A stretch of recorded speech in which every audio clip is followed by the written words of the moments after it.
राधे राधे। हाँ राधे राधे। अपने दिमाग से रहिए, राम जी के दिमाग से रहिए। बड़े धूमधाम से कल प्रभु श्री रामचंद्र जी और मां जनक नंदन जगत जननी सीता मैया का विवाह हुआ। एक बार प्रेम से बोलिए दुल्हे सरकार की जय। प्रेम से बोलिए दुल्हन महारानी की जय।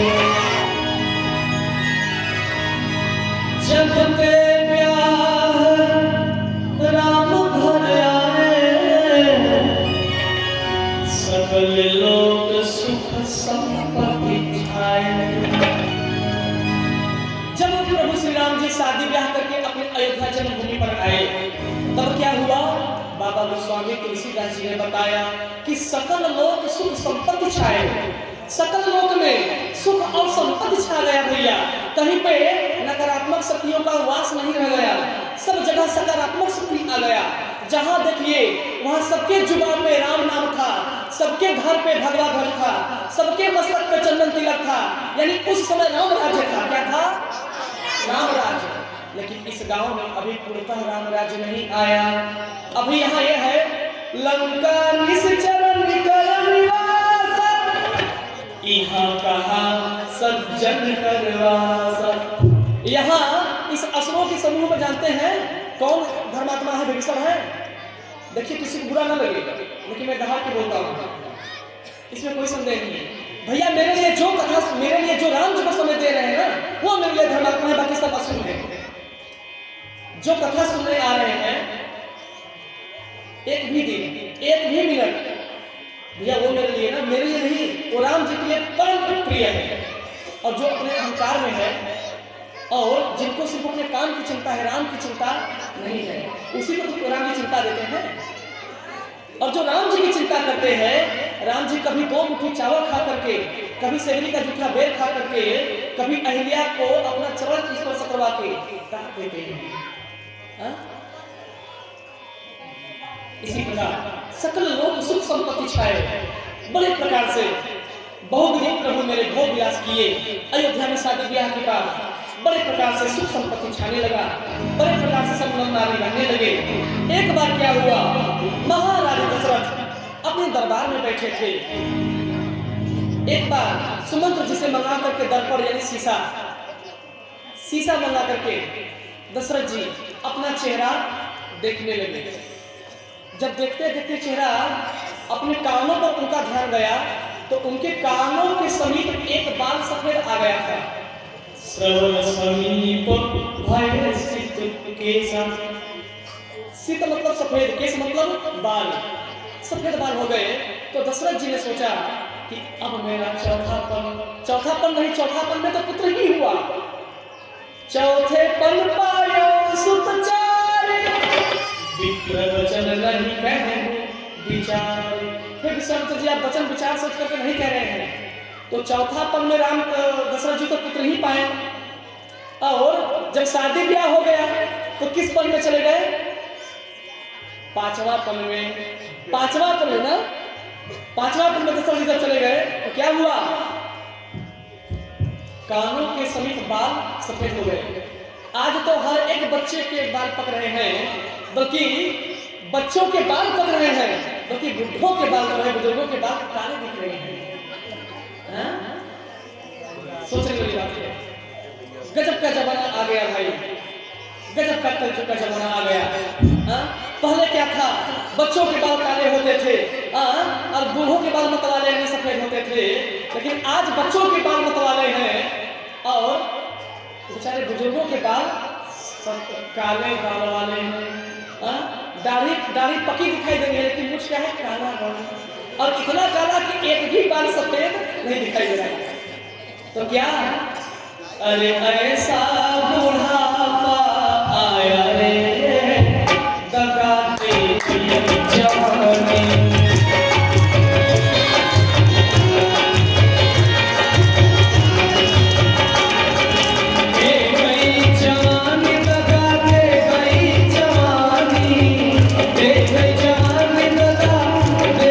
जवानी।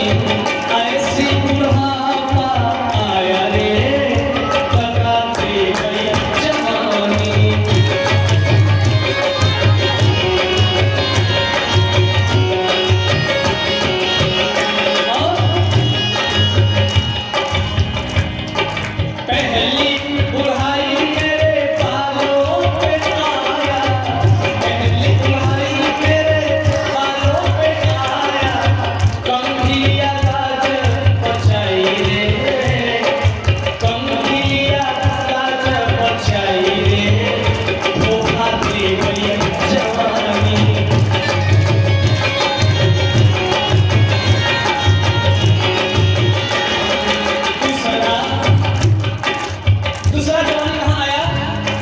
दूसरा जवानी मेरे आंखों पर आई, दूसरा जवानी मेरे आंखों पे आई। तो राज किसने बचाया? चश्मा लिया सांप बचाई रे, लगा दे रे जवानी ऐसा बुढ़ापा आया रे, लगा दे गई जवानी।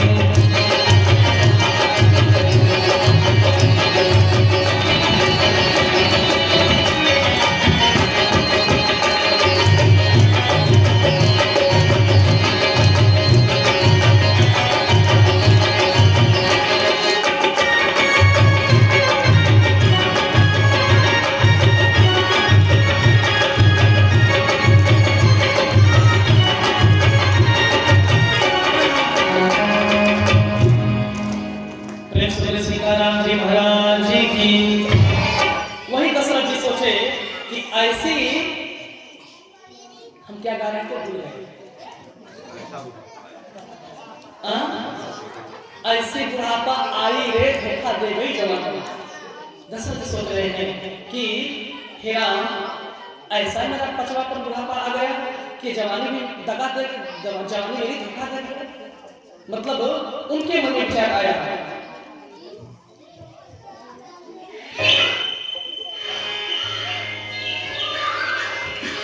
दशरथ जी मन में सोच रहे हैं कि निपज पराजय राम कह दिन्हा। सुमंत्र जी से बोले, हे सुमंत्र, कहिए मेरा यज्ञशाला, गौशाला, पाठशाला, चिकित्साला सब संपन्न तो है। सुमंत्र जी बोले, महाराज, जिस दरबार में, जिस देश में, जिस द्वीप में आप जैसा धर्म को धारण करने वाला राजा होगा, भला प्रजा को तनिक कोई संकट भी आ सकती है क्या? महाराज, आप संदेह को त्याग दीजिए। आपके आशीर्वाद से, आपके प्रेम स्नेह से अयोध्या में सब कुशल करना है। सब कुशल समय चल रहा है। तब दशरथ जी बोले, हे सुमंत्र, क्या मेरे सर पे सफेद बाल आपको भी दिख रहा है? सुमंत्र जी बोले, हाँ जी महाराज। महाराज, अब आपका भी 5वां पद आ गया है। सुमंत्र जी कहना चाहते हैं दशरथ जी से राम जी को राजा बनाने के लिए अपने मन में, लेकिन महाराज थे, कह नहीं पाए, मर्यादा थी। इधर दशरथ जी अपने मन में विचार करके राजसभा में घोषणा कर दिए कि सब लोग सुनिए, मैं कल राम को राजा बनाऊंगा। यह विचार करके महाराज दशरथ पूज्य गुरुदेव महाराज के शरण में गए। कहा, मुदित मही कपि अंदर आए। गुरुदेव महाराज के पास गए, सबको सूचना बताई कि महाराज, हे गुरुदेव भगवान, कल मैं राम को अयोध्या का राजा बनाऊंगा, अगर आपकी अनुमति हो तो कहें। दशरथ जी का जब इतना बात सुने तो विश्वामित्र जी का, जब दशरथ जी इतनी बात सुने तो दशरथ जी बोले, गुरुदेव मैं राम को राजा बनाना चाहता हूं। विश्वामित्र जी बड़े धीरे धीरे गंभीर के साथ बोले, वेद विलोपन कर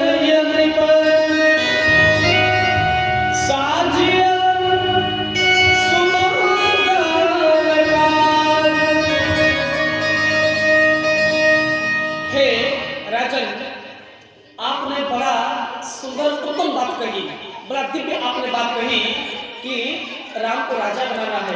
हे राजन, अब मेरा ये आदेश है कि आप एक पल एक घड़ी कुछ भी लेट मत करिए, देरी नहीं होनी चाहिए। जथा सुमंगल नियम संयम विधि है, सब प्रकार से मैं जाकर के राम को ज्ञान देता हूँ। इसके बारे में व्रत नियम संयम क्या करना है, कैसे क्या रहना है, इसके बारे में मैं राम को बताने जा रहा हूँ। आप जाइए, सब सारे तीर्थों का पानी ला करके राम को राजा बनाने की कल तैयारी करिए। दशरथ जी अपने यहाँ गए। वशिष्ठ मुनि राम जी के के पास उनको ज्ञान देने के लिए चले गए।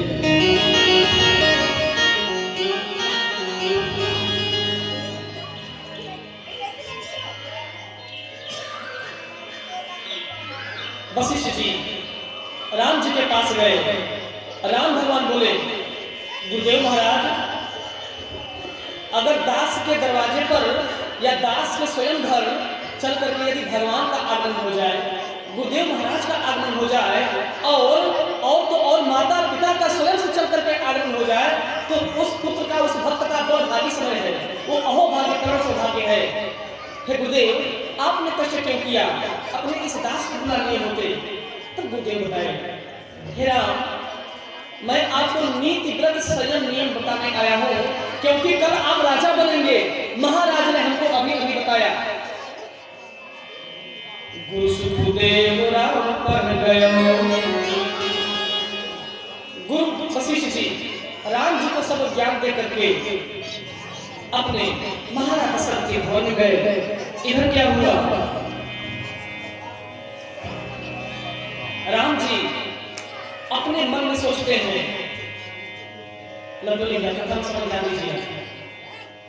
जब वशिष्ठ जी राम जी को सारी बात बता करके चले गए महल में, तब राम जी एकांत में जाकर के सोच रहे हैं, आह विधाता, हे विधाता, यह राम के साथ ही अन्याय क्यों हो रहा है? जन्मे एक संग सब भाई, भोजन शयन किन्नर काई। हे ब्रह्मा जी, हे नारायण, ये बताइए कि मुझे ही राजा क्यों बनाया जा रहा है? क्या भरत राजा नहीं बन सकता क्या? क्या लक्ष्मण में कोई कमी है? क्या शत्रुघ्न छोटा हुआ तो क्या हुआ? क्या वो राजा नहीं बन सकता? लेकिन ये मेरे साथ घोर अन्याय हो रहा है, ये मैं होने नहीं दूंगा। मेरे प्रभु निराश हो गए, टूट गए अंदर से। प्रभु को तकलीफ हुआ, और तकलीफ हो भी क्यों ना, मर्यादा को पालने वाले हैं। मेरे प्रभु, मेरे राम जी वो हैं जिनकी महिमा वेद पुराण सब गाते हैं, श्रुति ग्रंथ सब ग्रंथ गाते हैं।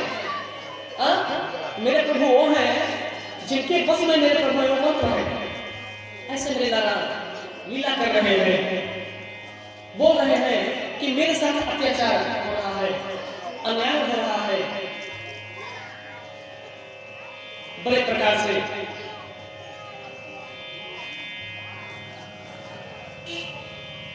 पूरे अयोध्या में विधि बजावा। अयोध्या में बहुत विधि प्रकार से बधाई बाजने लगी। क्या आज मनवा में उठे हिलोर सजनी। आइए, जिसको खुशी होगा कि राम जी मेरे अब राजा जी बनेंगे। अभी तो दुल्हा राजा जी थे, लेकिन अब मेरे राजा जी हो जाएंगे, हम लोगों के राजा। जैसे हम लोग के इस समय राजा कौन है? मोदी जी, वो हमारे देश के राजा हैं, हम लोग उनकी प्रजा हैं। उसमें मेरे अयोध्या के राजा जी राम जी को चलिए बनाते हैं, बड़े खुशी से गाते हैं। आज मनवा में उठे हिलोर सजनी, राम राजा राम अवध के राजा हो सजनी।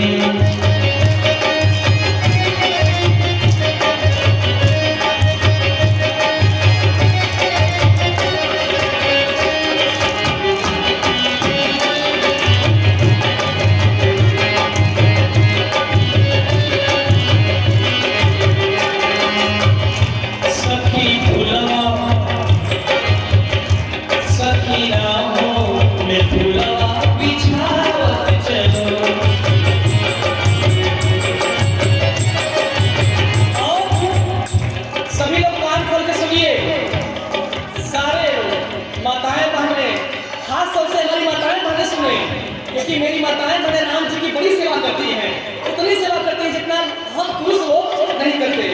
इसलिए एक सखी अपने इस सखियों से कह रही है, हे सखी, सखी राहों में फूला बिछावत चलो, सुनी कंबल काटे हटावत चलो।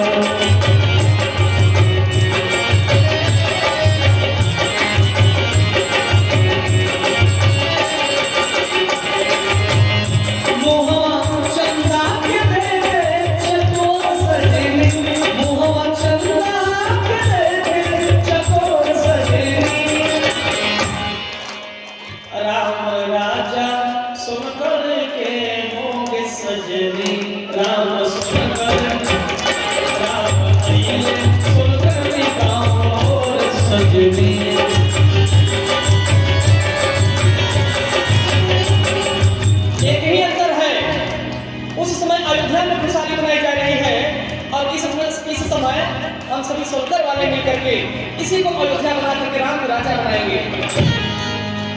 आज मनवा में उठे हिलोर सजनी, राम आइले सोनकार की ओर सजनी।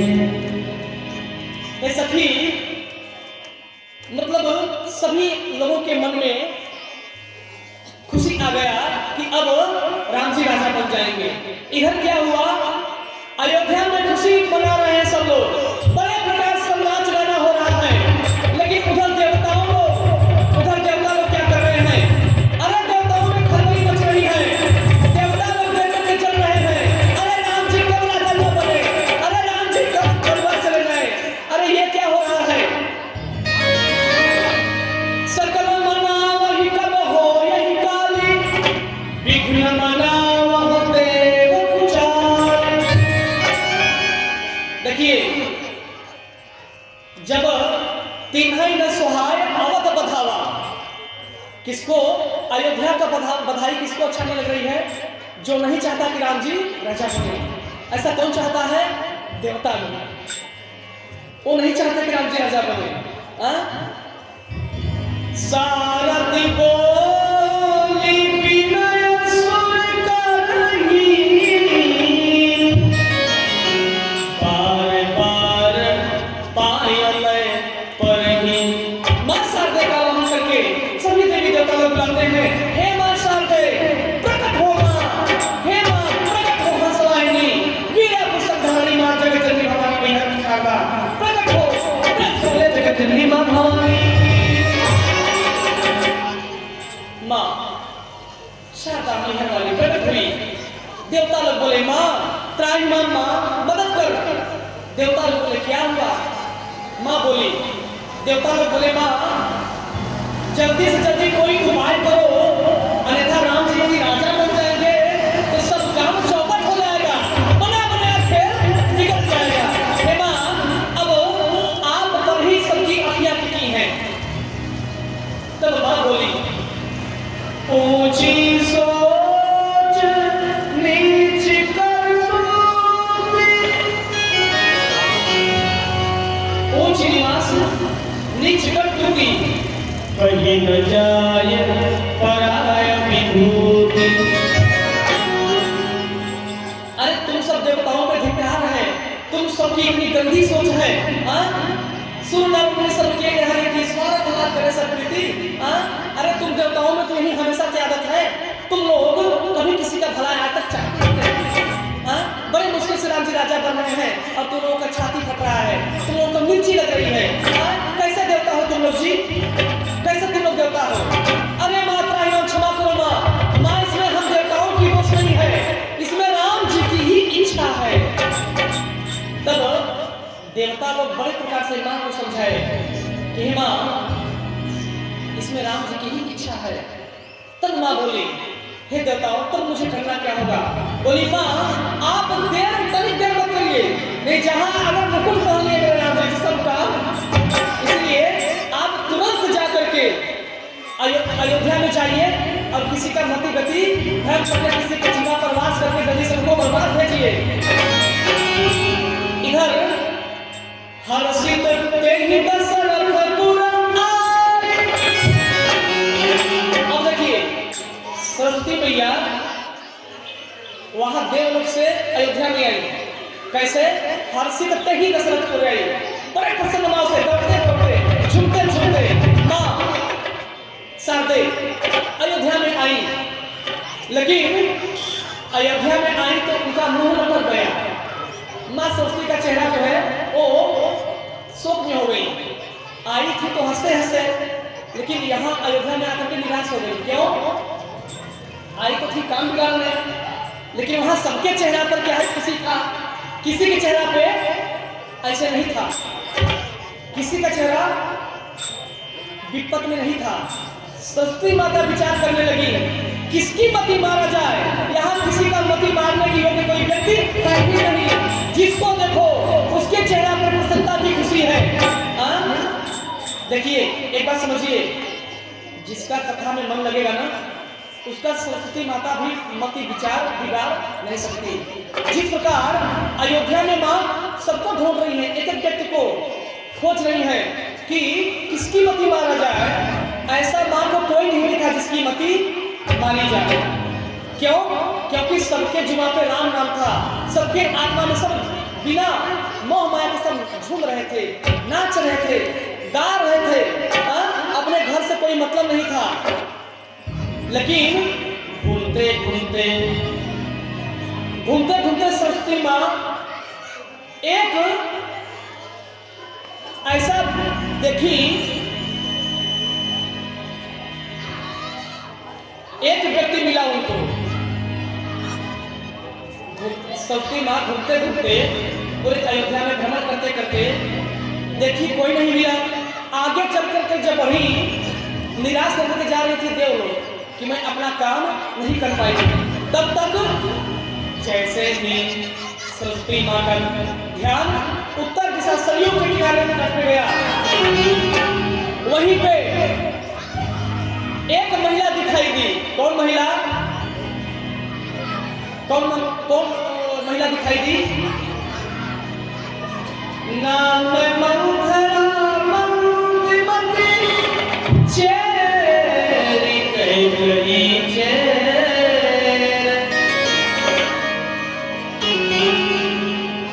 मंद प्रकार की नारी थी, मंद यानी बहुत बड़ी मूर्ख नारी थी और कुलक्षणी थी। क्या थी? कुलक्षणी। यहाँ लक्ष्मी लोग है, यहाँ नहीं कह रहे हैं, क्षमा करिएगा। हाँ, लक्ष्मी अपने आप को सब बनता है। अरे कोई तो कुलक्षणी बन जाओ भाई। नहीं, हमारे सनातन धर्म में कुलक्षणी किसे कहते हैं? जो अपने सास ससुर की सेवा न करे, जो अपने पति से पाई जो हिसाब है, वो कुलक्षणी है। इतनी रात कहाँ थे? घर का चिंता नहीं है। पति परमेश्वराय नमः। अनुसुईया मां से सीखिए सभी। ये सत्य है कि पति पत्नी का संबंध जो है आधा आधा बराबर में होता है, लेकिन यहाँ पर सम्मान जो है वो एक गुना बढ़ गई है। सरस्वती माता खोजते खोजते मंथरा दिखाई दी। मंथरा का चेहरा एकदम लटका हुआ था, मुंह सूखा पड़ गया था, जैसे उसको ब्रह्म हत्या का गौ हत्या का पाप लगा हो, वैसा उसका चेहरा हो गया है। अजीब चेहरा हो गया है। उसका चेहरा देखने से मानो बनाया काम चौपट हो गया। शारदा मैया जब उसका चेहरा देखी, तब माँ को लगा कि अब मेरा काम हो जाएगा, क्योंकि यही एकमात्र ऐसी महिला है कि इसे भगवान के धर्म काम से, भक्ति से कोई मतलब नहीं है। अस विचार करके मां उसके भेजे में घुस गई। मती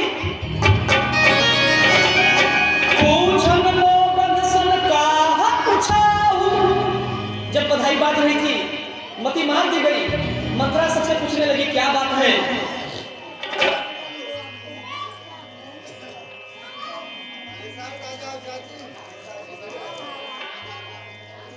सीताराम जी महाराज की। अच्छा ये बताइए, सच्चा बताइएगा, सच्ची बोलिएगा, कथा अच्छा लग रहा है कि बहुत अच्छा?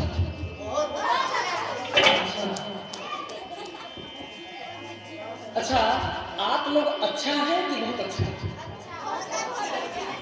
नहीं, आप लोग अपनी नजर में अच्छा है, लेकिन मेरे नजर में बहुत अच्छा है।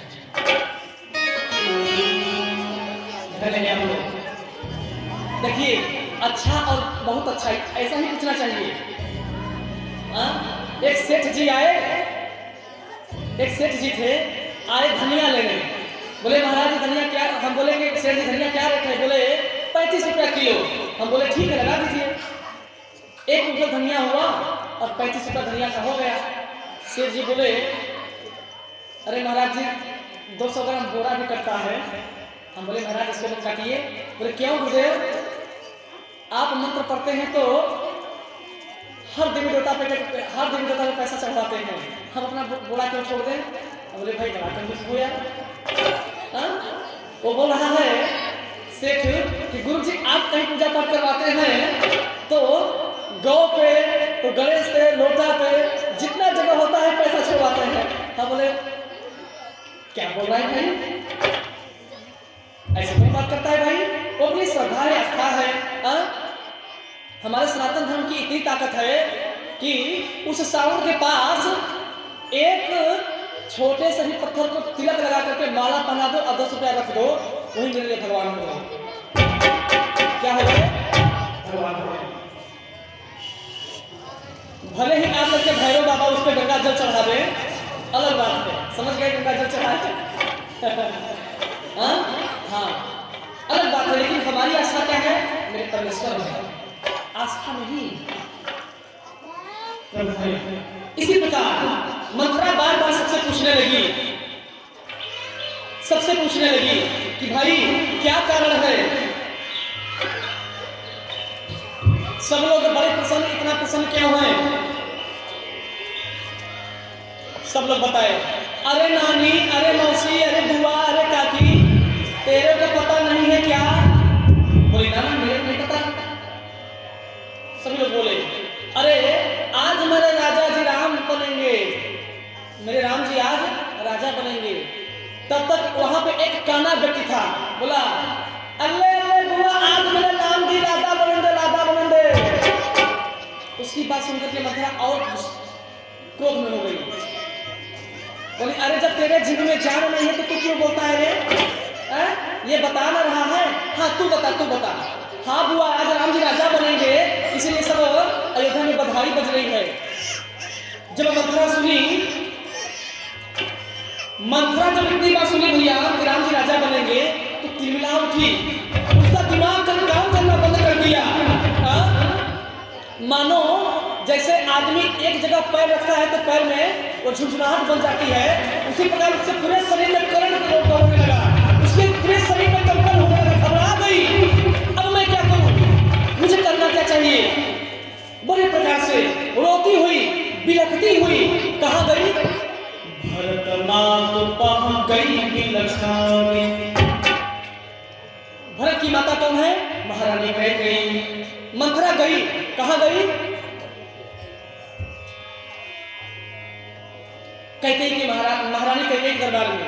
कैकेयी बार बार, बस मंथरा गई चुपचाप, बोले महारानी के जीवों की जय जयकार हो, महारानी प्रणाम। कैकेयी आशीर्वाद दी। अब मंथरा क्या की? अपना लाठी टेकते जा करके एक कोने में चुपचाप मुंह खुला के बैठ गई। महारानी कैकेयी बार बार पूछती है, रे मंथरा क्या हुआ रे? बता। मंथरा आप बड़ा मनाने आई हैं, आप हमसे ना बोलिए महारानी, मैं नहीं बात करती। अरे क्या हुआ रे मंथरा, बोल, तुम्हारा कोई अमृत किया है? अरे नहीं महारानी, जिसकी मंथरा की महारानी आप हो, महाराज दशरथ हो, उस दासी का भला कौन क्या बिगाड़ सकता है? लेकिन महारानी एक काम बहुत बड़ा बिगड़ गया। कैकेयी बोली, क्या? बोली, अरे राम राजा बनने जा रहा है और भरत तुम्हारा पुत्र विदेश है, ये तुमको सोच विचार नहीं है? तब कैकेयी मां बोली, अब जीव कहाँ रहूं? रे निशाचरी, काने कुबड़े लंगड़ा, कभी ना तो किसी के होते हैं ना तो कभी होंगे। एक तो कानी है, कुबड़ी है, अंधी है, लूल्हा लंगड़ है, और आई है हमें बनाने, हमें क्यों समझाएगी? मंथरा बोली, देख लो, समझाना भी गलत बात है, देख लो। ठीक है महारानी, मैं नहीं समझाऊंगी, ठीक है, इसीलिए तो मैं नहीं बोल रही थी, आप ही ने मुझे परेशान की है। रे मंथरा बोल, रे मंथरा बोल, क्या बोलूं? आप मेरी सुनती है कि मैं बोलूं? महारानी कैकेयी बोली, जबान संभाल के बात कर मंथरा, नहीं तुम्हारे जीव को मैं खींच करके फेंक दूंगी।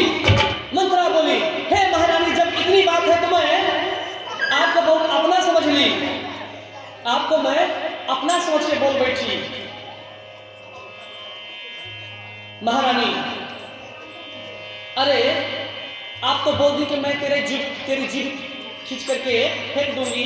हे महारानी, अब तो मुझे डर लग रहा है, इस गाय जो है कसाईयों को पतियाती है महारानी कैकेयी, आपका दोष नहीं है। जो कसाई गाय को काटता है ना, गैया भी उसी से प्रेम करती है। महारानी कैकेयी आपकी भी वही दशा है।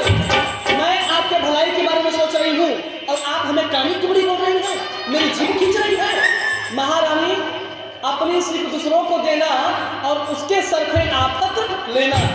हे महारानी, अब तो लग रहा है कि मैं अनुचित बोल रही हूँ, मैं बहुत ज्यादा अपना समझ लिया आपको। तब कैकेयी बोली, हे मंथरा, अच्छा मैं तुम्हें नहीं डांटूंगी, अब तुम सच सच बतला, मुझ पे भरोसा कर, बात क्या है। मंथरा बोली।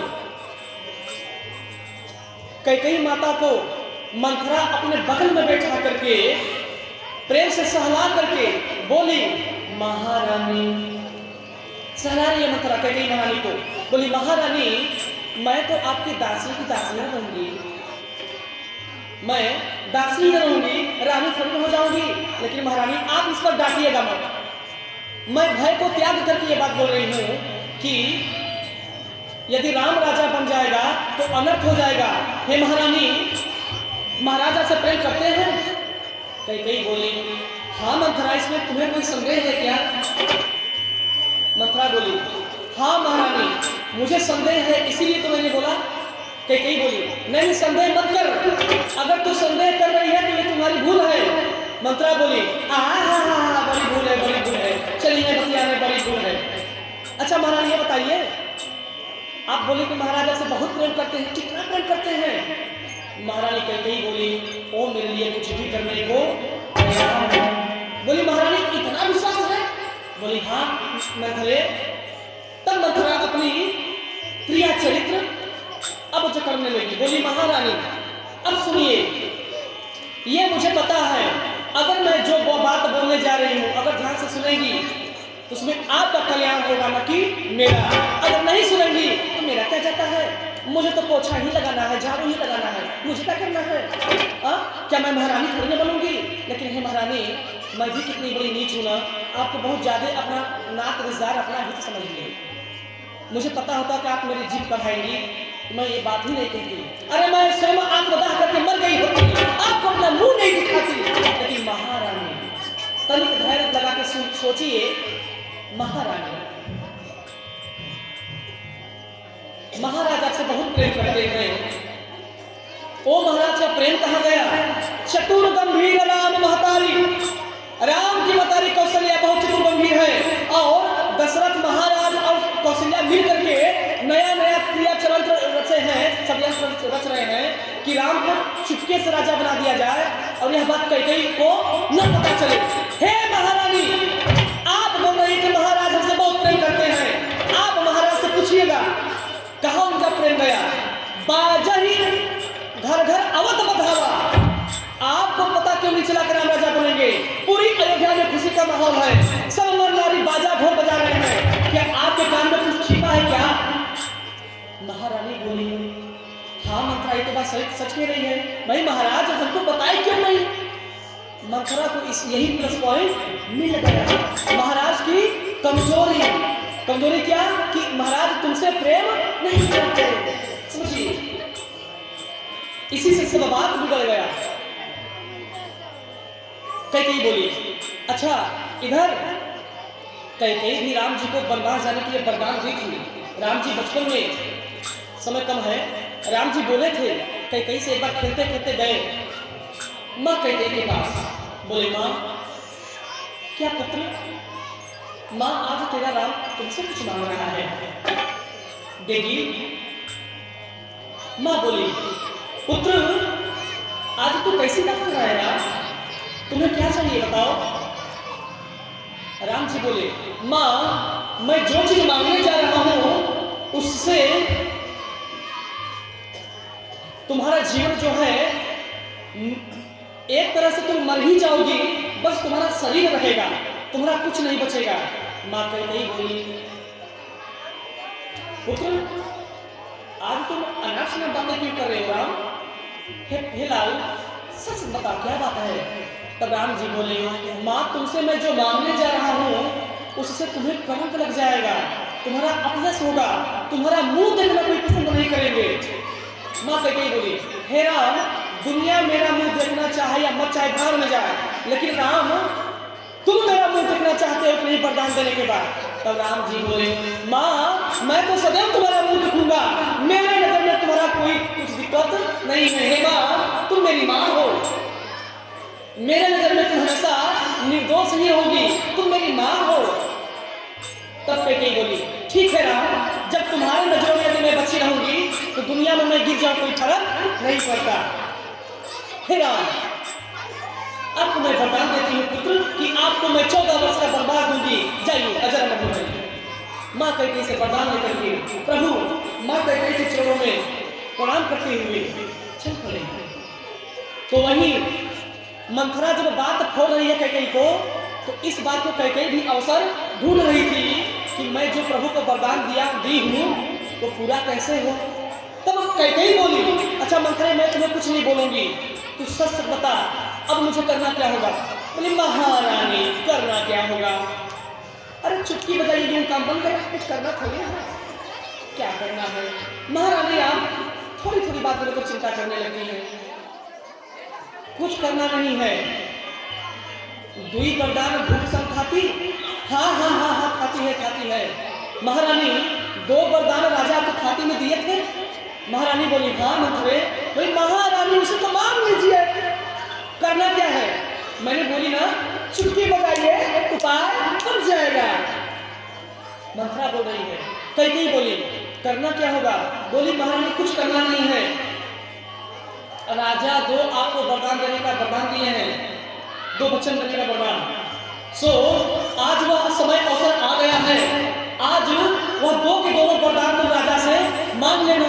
कैकेयी बोली, ठीक। बोली, मंथरा आगे क्या करना है। बोली, महारानी अपना दिमाग तो बिल्कुल ना लगाना, बस मैं जैसे जैसे कह रही हूँ वैसे वैसे। मंथरा रो रो करके बिलख बिलख करके कैकेयी को तोड़ दी, कैकेयी को तोड़ मरोड़ करके उसको बेबस कर दी, कैकेयी को मानने पर विवश कर दी। कैसे। नारी चरित्र कर ढारी आंसू। नारी का कमजोरी जानते हैं क्या है। स्त्री का कमजोरी, एक बार प्रेम से बोलिए, हमारी माताएं बहनें की। हमारी माताओं बहनों का कमजोरी क्या है। कहते हैं एक उनकी मुस्कान और एक उनका क्रिया चरित्र आंसू। द्रौपदी रो रो करके पूरे दुर्योधन को, पूरे कौरव का उद्धार करवा दी। स्वामी मेरे केश खुले हैं, अभी मैं धोई नहीं, मेरा चीर हड़ हुआ है, रो रो करके सबको मरवा दी। सिर्फ भगवान कृष्ण को भेज द्रौपदी, और मंदोदरी रो रो करके पूरे रावण को। तो कहने का मतलब एक स्त्री अगर अपने आप पे आ जाए तो बने हुए स्वर्ग को तुरंत 1 मिनट के अंदर नर्क बना सकती है, और बने 1 मिनट जो नर्क बना है उसे 1 मिनट अपने तपोबल शक्ति से, नारी शक्ति से स्वर्ग बना सकती है। इसीलिए हमारी माताओं बहनों को जगत जननी लक्ष्मी कहा जाता है। हम लोग अपनी माँ बहनों को लक्ष्मी कहते हैं, वो कोई साधारण नहीं, वो लक्ष्मी कोई नहीं कहता, लक्ष्मी कहता है। भले कोई कुलक्ष्मी नहीं लग जाता है, लेकिन सब लक्ष्मी कहता है। अपने भी माँ बहन को हम लोग लक्ष्मी कहते हैं। अब अपने कर्म से कोई कैसा रहे कौन जानता है। राधे राधे। इसी प्रकार बड़े प्रकार से, समय कम है इसलिए कथा को बड़े प्रकार से कैकेयी समझा करके महाराज के कक्ष गोप भवन में मंथरा भेज दी। बोली, महारानी एक बात ध्यान दीजिएगा, भूपति राम शपथ जब करे तब मांगे पर यही वचन करे। हे रानी, आप वरदान तब मांगिएगा जब राम की शपथ राजा खा ले तब। इसी प्रकार बड़े प्रकार से मंथरा समझा करके कैकेयी को मना करके अपने राजभवन में चली गई। बोलिए जय जय श्री राधे।